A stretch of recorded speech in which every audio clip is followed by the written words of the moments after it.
sesuatu yang halal bagi orang awam, haram bagi orang khawas. Sesuatu khusus, tingkatan ibadahnya lebih tinggi. Ada sesuatu yang halal bagi orang khawas, yang pada makam tingkatan sudah spesial, halal bagi dia, haram bagi orang yang khawasul khawas, VIP. Nah, orang sangat penting tuh. Di sisi Allah tingkatannya paling tinggi udah. Nah, betul. Sahabat-sahabat Nabi itu mereka berlomba-lomba ibadah. Ibu ya. Sahabat-sahabat Nabi itu mereka berlomba-lomba ibadah.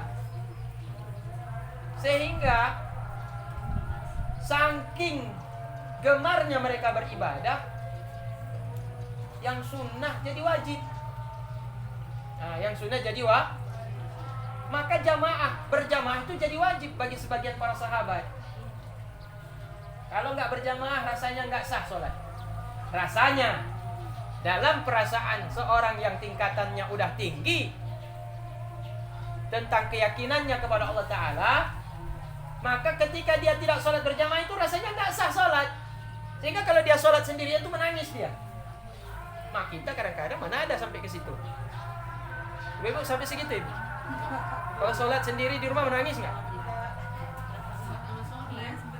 Enggak, sholat sendiri, maksudnya enggak berjamaah, walaupun berjamaah berdua dengan suami, sholat sendiri. Ada nangis nggak ibu kalau sholat sendiri? Enggak, berarti enggak sampai. Hah? Nah, maksudnya sholat, ketika sholat, habis sholat sendirian tuh, ibu nyesal nggak sholat jamaah? Dan nangis nggak? Enggak. Sholat berjamaah tidak mesti di masjid. Apakah sholat berjamaah dengan anak, dengan Pak Man, dengan Pak Ci, dengan kakek? Lebih dari satu namanya di keluarga.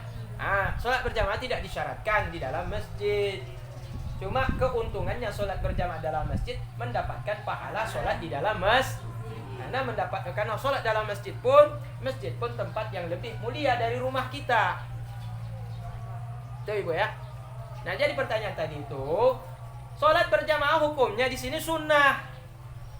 Sebagian sahabat karena gemar sekali mereka beribadah, mereka ingin menambah pahala, sehingga rutin mereka sholat berjamaah. Hingga akhirnya ketika mereka tidak sholat berjamaah, menangis, mereka menyesal. Kenapa? Karena keutamaan berjamaah berapa kali lipat? 27 kali lipat dibandingkan sholat sendirian.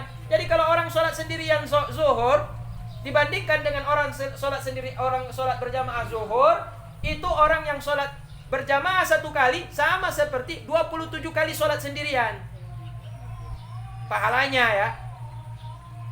Jadi bagaimana dengan perempuan Ustaz yang katanya sholat di rumah sebaik-baiknya di rumahnya dan di kamarnya, yang baik-baik di rumah. Makanya ngajak suami itu sholat di rumah. Tapi katanya perempuan ada. Suami tinggal sholat di masjid, akhirnya istri sholat sendirian di rumah. Nah, jadi pertanyaannya apakah sholat berjamaah itu hanya khusus untuk laki-laki? Ya, kok ibu jawab sendiri? Udah itulah jawabannya.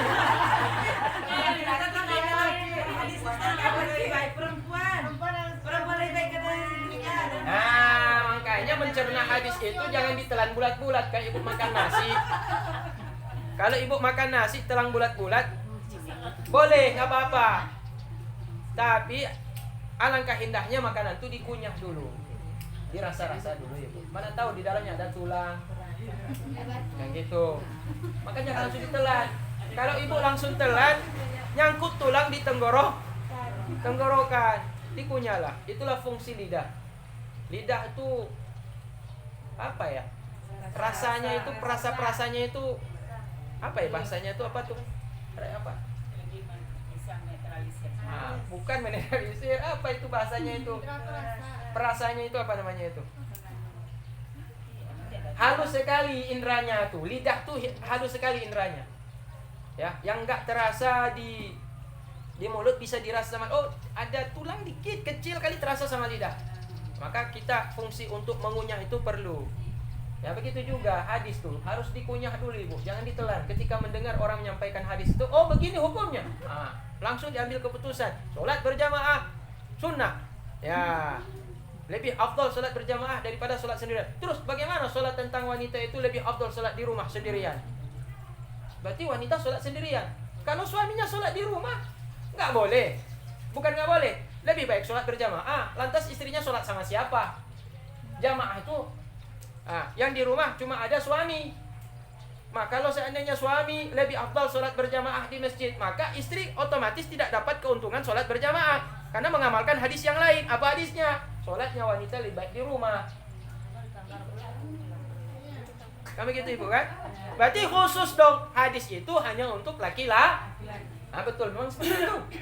Kayak ibu tadi udah jawab, enggak gitu. Berarti apa? Hadis itu baik laki maupun perempuan boleh mengamal. Nah, cuma kenapa ada hadis yang mengatakan sholatnya wanita dalam rumah itu lebih baik? Faktor fitnah. Makanya kalau pergi sholat itu jangan berdandan-dandan. Masalahnya perempuan tinggi Ustaz. Bisa dilarang kan? Maksudnya begitu. Maksudnya kalau pergi ke masjid itu jangan berdandan-dandan yang menarik perhatian laki-laki. Itu mau pergi ke masjid sholat pakai baju warna mewah luar biasa. Jreng kali.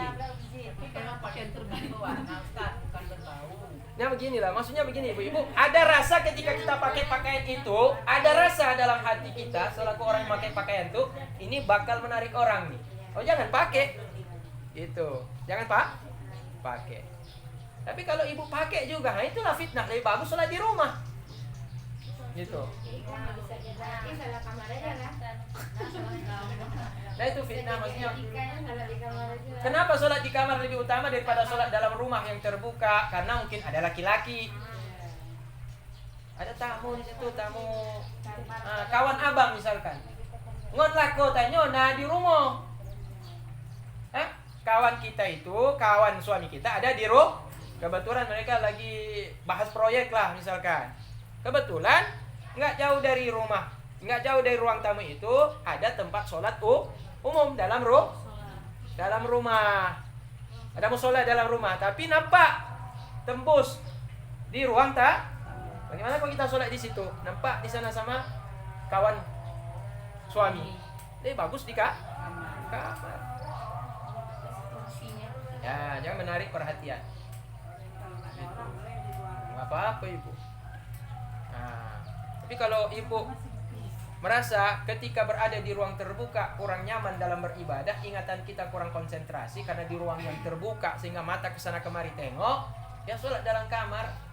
Lebih bagus sholat dalam kamar yang tempatnya sempit, jadi mata tuh nggak kemana-mana dia. Gitu ibu. Jadi ingatan kita fokus kepada Allah, karena mata kita nggak kemana-mana, ingatan kita di ruang yang sempit, disitulah kita sholat, maka ingatan kita hanya tertuju kepada tempat yang kita sujud. Nah, jadi itu tingkatan tadi itu yang saya cerita tadi itu. Orang yang dia pada tingkatan sudah terbiasa dalam ibadah, melaksanakan ibadah-ibadah yang sunnah, jangankan yang wajib, yang sunnah dia wajibkan bagi dirinya, bukan untuk secara umum, bagi dirinya, karena dia udah terbiasa sehingga ketika meninggalkan yang sunnah dia nyesal, minta ampun kepada Allah padahal tidak berdosa. Sholat jamaah ditinggalkan tidak berdosa, tapi karena udah rutin nyesal dia minta maaf sama Allah. Ya Allah, likimu ya Allah Ta'ala, gara-gara saya tadi sibuk terima tamu ya Allah, saya tinggal ini sholat berjamaah ya Allah, lakimu ya Allah, minta ampun ya Allah. Padahal tidak berdosa kan? Nah, tapi dia minta maaf. Itu tingkatan dia udah pada tingkatan yang tinggi. Kalau tingkatan yang lebih tinggi lagi, ingatannya bukan tentang itu lagi. Ingatannya hanya kepada Allah. Kalau ingat bukan Allah, berdosa. Ibu sampai ke situ?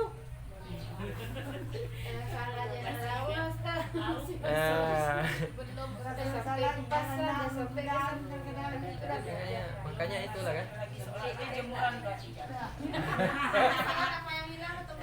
Ibu, kalau ada ulama udah sampai pada tingkatan ketika dia menduakan Allah, bukan mengingat Allah dalam ibadahnya, dia menganggap dirinya itu sudah berdosa besar. Kalau tadi kan cuma tingkatan meninggalkan sunnah dianggap udah berdosa. Kalau ini ingat bukan Allah saja dalam ibadah, udah berdosa. Nah itu tingkatan ulama yang tinggi sekali gitu. Mas saya pun nggak sampai ke situ sampai sekarang. Semoga ibu bisa sampai ke situ. Dan itu perlu riadah. Ini dulu Ustaz. Perlu mujahadah, perlu berjuang. Ya, jangan lalai dulu. Ibu banyak lalainya. Ma, ibu lalai kenapa Waktu ibu? sholat bukan itu kerja dulu yang lain-lain melalaikan waktu sholat. Nah, Melalaikan sholat. ini harus saya koreksi nih ibu Di Dewi. rumah banyak kan Ustaz. Ibu yang ibu anggap melalaikan itu yang mana? Ini udah ajan kan terlagi gitu. Ini kayak ini udah ada azan nih. Ini lalai nggak nih? Tapi kan Ustaz kita kan Suka di akhir waktu sholat mengulurkan waktu. Iya. Untuk kerja. Orang yang dia tidak tahu lagi. Begini ibu ya. Ada orang kata ini saya baca, saya pernah baca. Ada orang ketika dia mengerjakan sholat di awal waktu, timbul rasa senang dalam hatinya. Ya bu ya. Ada orang ketika sholat di awal waktu timbul senang dalam hatinya. Dan ketika dia sholat di akhir waktu timbul sedih dalam hatinya. Gitu ya. Nah, ada juga orang yang ketika dia sholat di awal waktu dia tidak senang. Dan ketika dia sholat di akhir waktu dia tidak sedih. Ini artinya ada dua kelompok manusia ketika beribadah dia sadar, ada satu tidak sadar. Tentang keutamaan sholat. Maka jauhilah kelompok yang kedua. Jadi kalau ibu mau jadi kelompok yang kedua.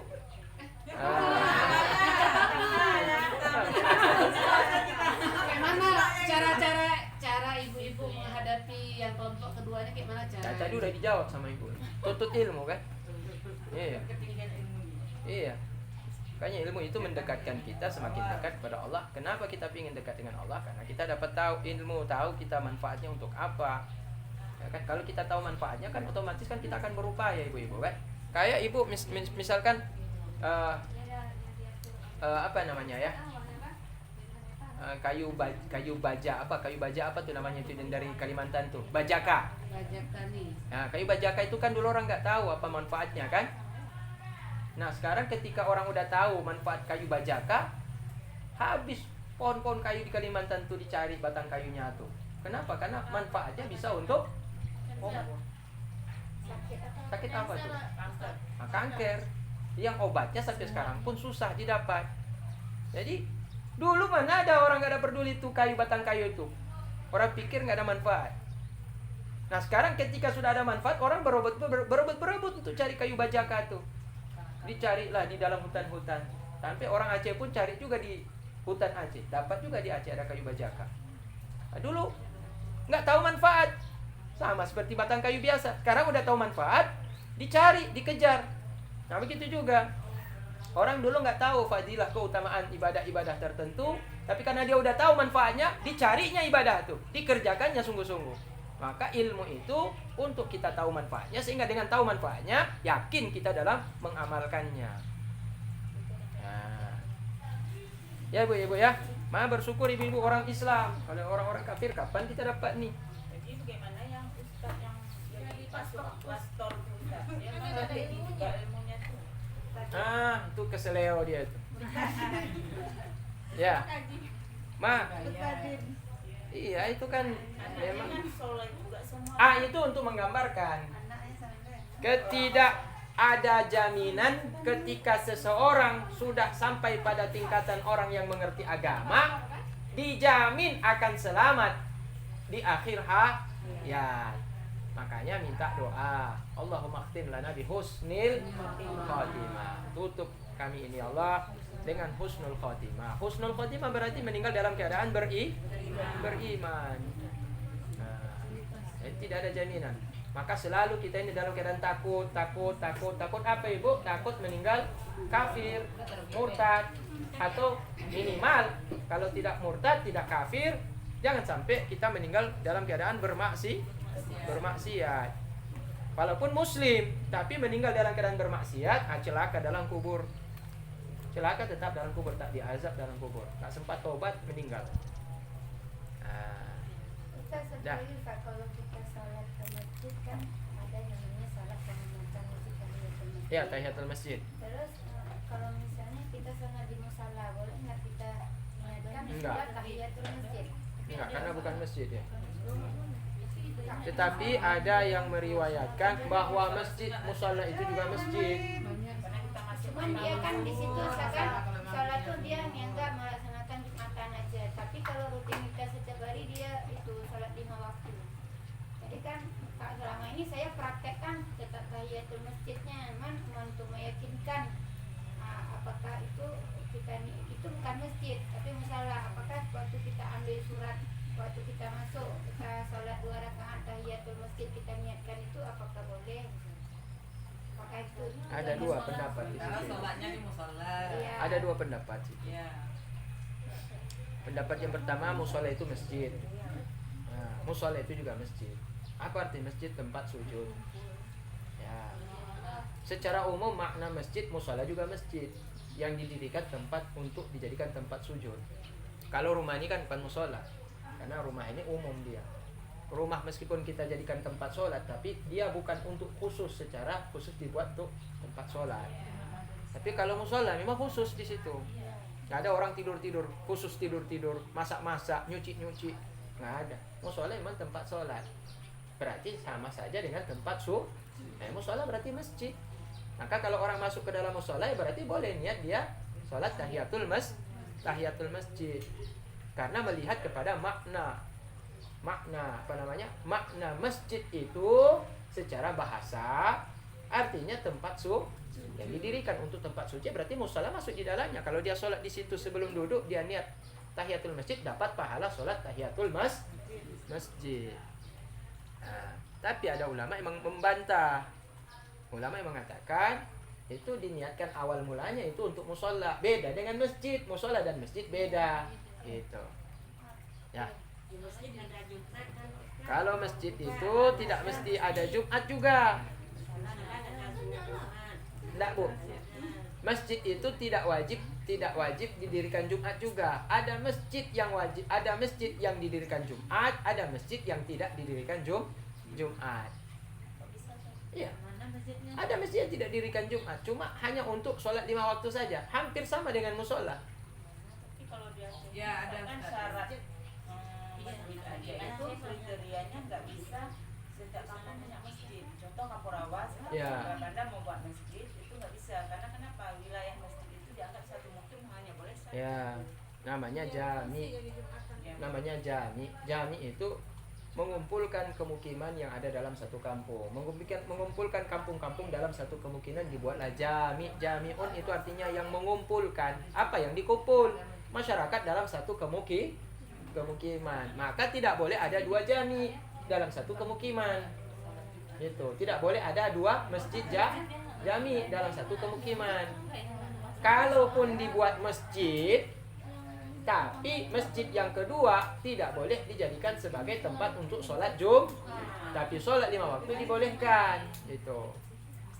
Nah, jadi tergantung. Kalau masjid diniatkan bangunan itu untuk masjid, maka sholat tahiyatul masjid sah. Kalau tidak diniatkan untuk masjid, hanya untuk langgar musola, maka tidak dapat pahala tahiyatul masjid. Nah, ini menurut pendapat yang lain yang mengatakan bahwa masjid itu niat awalnya tergantung di ketika dibangun pertama kali niatkan untuk masjid, berarti itu masjid, disitulah sah tahiyatul masjid. Kembali Ibu kalau mau niat tahiyatul masjid dalam musola, ya saya niat musola ini masjid juga, ya udah sah. Kalau Ibu nggak niat, oh ini musola, oh ini nggak masuk masjid, ya berarti nggak sah, itu aja. Ya. Gimana kita menyikapi kalau ada kita punya kawan akrab, tapi dia sholatnya bolong Ustaz. Tinggal terus kalau kita tegur kan sholat juga, ada yang kita tegur juga kan, ya sholat juga gitu. Iya, nanti ada. Tapi nggak dilaksanakan ya, saya cuma 2 sholat. Tapi cuma udah besoknya nggak saya tegur lagi Ustaz. Aku sakit hati nanti Ustaz. Gimana nyikapinya? Gimana nyikapinya Ustaz? Jangan kalah sama setan. Ibu jangan kalah sama setan. Takut saya takut nanti dia sakit hati dia. Iya. Begini kan, Ibu kan begini kan. Berarti kan saingan Ibu setan. Ibu ngerti nggak yang saya bilang tadi ini? Saingan Ibu setan. Setan tuh kan berhasil dia tarik kawan Ibu. Nah, Ibu nggak mau. Kalau Ibu lepas ya berarti yang menang setan kan. Nah, setan tuh dia berjuang juga. Jangan Karena sampai ada didengar. alasannya Ustaz, ada alasan dia yang kadang-kadang bohong lagi. Ada alasan dia, saya kadang malas Ustaz. Bukan nggak mau kawan, mau. Ini ya. Kalau Ustaz tadi jangan mau kalah sama setan. Iya. Jangan kawan lagi kayak gitu Ustaz. Ya,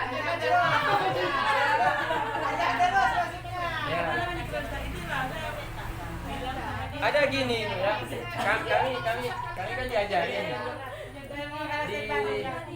Diajarin sama guru-guru kami untuk mengajar orang tuh jangan emosi. Enggak emosi Ustaz, tapi ada alasan lain dia, lagi inilah, macam lah, itu pandai dia menghafalnya, apanya pandai Ustaz. Iya. Jadi ceritanya gini. Pertama, waktu kita mengajak sama seperti kita mengajar. Kita mengajar misalkan murid ya. Ibu kan pernah pun jadi murid kan? Pernah sekolah. Ada ibu guru, ada bapak guru yang mengajar di kelas. Macam-macam karakter murid dalam sekolah. Ada yang patuh, ada yang nakal, ada yang melawan. Bak kira-kira kalau tiap hari ibu guru dalam sekolah itu dia menghadapi murid yang baik, yang patuh, oke. Enak kali jadi guru seperti itu. Ya kan? Kelasnya patuh semua, murid nggak ada yang melawan. Nah, tapi kan tidak semua orang guru tuh masuk dalam kelas dapat murid yang semuanya patuh. Apa gara-gara ibu mendapatkan dalam kelas itu banyak murid yang nakal, suka melawan, lantas ibu meninggalkan kelas, nggak mau mengajar lagi? Nah, kalau gitu jangan mendaftar jadi guru. Beda guru sama ini kawan-kawan. Beda jauh beda Ustaz. Nah, ini kalau ibu mau mengajak. Nah, mengajak ini bukan mengajak sebenarnya, mengajar seperti guru. Gitu. Kalau ibu ingin merubah seseorang yang berbeda, tidak seperti yang kita harapkan, maka sistem mengajaknya itu sama seperti guru. Iya, sama seperti guru dia. Jadi anak yang nakal itu tidak serta-merta diajarkan guru dia langsung berubah. Ada waktunya nanti dia berubah, tapi rutin diajar. Gimana cara Ustaz mengajarinya? Saya itulah bingung, gimana caranya? Ya. Gimana cara triknya gitu maksudnya? Satu saja ibu, mengajar itu ikhlas. Ya, mengajar itu ikhlas. Sabar. Dah, pertama, ini ibu, saya tekankan ikhlas kenapa? Mengajar itu ikhlas ibu. Begini ya. Ada guru ketika jumpa dengan murid-muridnya itu di jalan jumpa dengan dia kenal gurunya nih, tapi dicuekin. Sakit hati gurunya. Karena gurunya nggak ikhlas. Gurunya mengharap nanti ini anak kalau jadi sukses, tegur sapa, salam saya, gitu kan? Iya. Tapi kalau dia dari awal dia mengajar ikhlas, dia udah dapat kok. Apa yang dia dapat? Pahala, ridho Allah. Jadi tidak ada dendam, tidak ada marah, tidak ada kecewa. Kan gitu. Lapang aja, enjoy saja dalam hati. Ini si fulan lewat aja dia. Ayo, kenapa? Sok tak drono. Nah, jadi malah dia santai saja menghadapi itu. Tidak ada timbul rasa marah. Sehingga ketika mendapat ada murid yang melintas begitu saja tanpa senyum, tanpa salam, malah diajak ngobrol sama dia. Karena tidak ada dalam hati itu aneh-aneh dalam hatinya, tidak ada marah, tidak ada dendam, tidak ada kecewa karena udah nyesal ngajar sama anak murid ini, enggak ada. Ikhlas. Yang kedua, yang membuat anak-anak itu baik bukan kita. Kita ini hanya mengajar. Sama seperti ibu mengajak. Yang merubah orang yang kita ajak itu bukan kita, tapi Allah. Maka kuncinya di samping kita mengajak, dan arti kata seperti guru tadi mengajar, tapi jangan lupa doakan kawan kita itu dapat hidayah.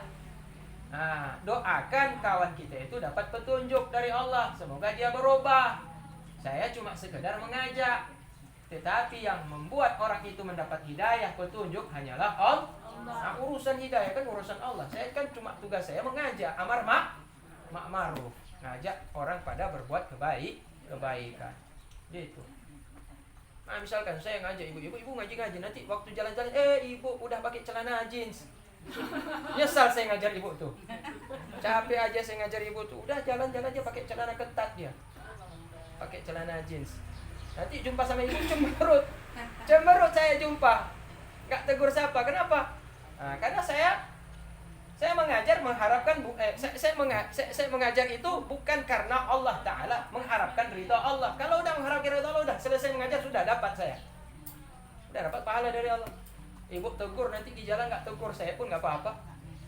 Kan gitu ibu kan. Nah, Karena urusan hidayah, urusan Allah. Kita cuma mengajar. Nabi begitu juga. Ya kan, Nabi begitu juga. Maka paman Nabi Abu Lahab kan Nabi pingin juga masuk Islam. Tapi sampai mati Abu Lahab tetap jadi penjahat. Abu Lahab tetap sampai meninggal dunia tetap dia kafir, tidak mengakui Rasulullah. Doa tuh ibu, ikhlas dan doa. Ikhlas dan doa. Ya. Ngajaknya pun baik-baik.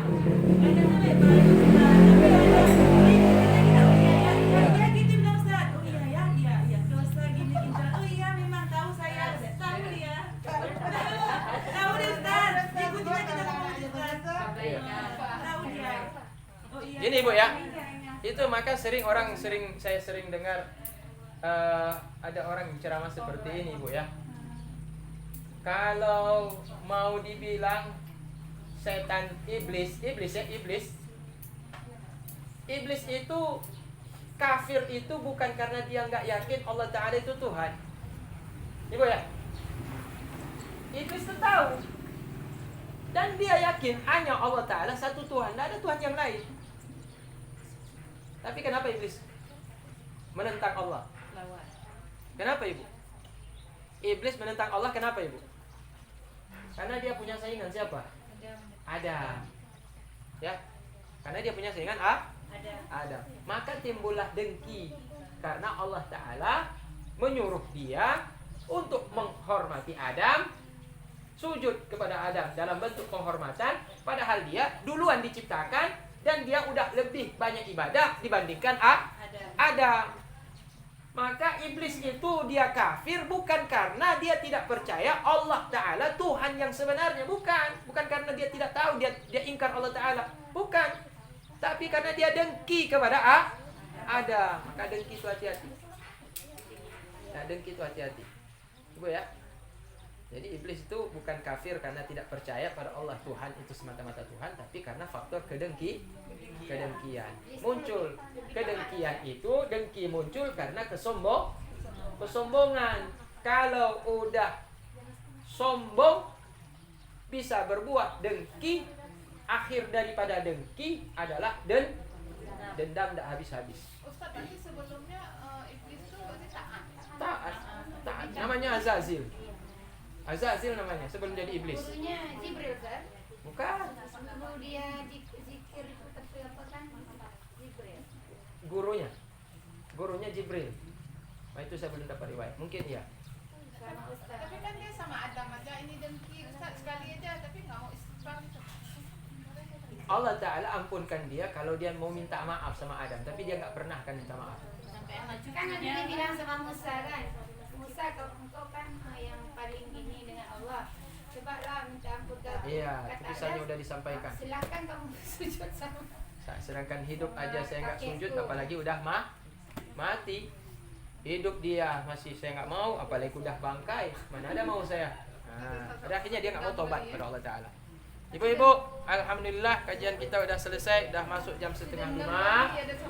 Berarti kita tutup pengajian. Wallahu a'lam bissawab. Alhamdulillah.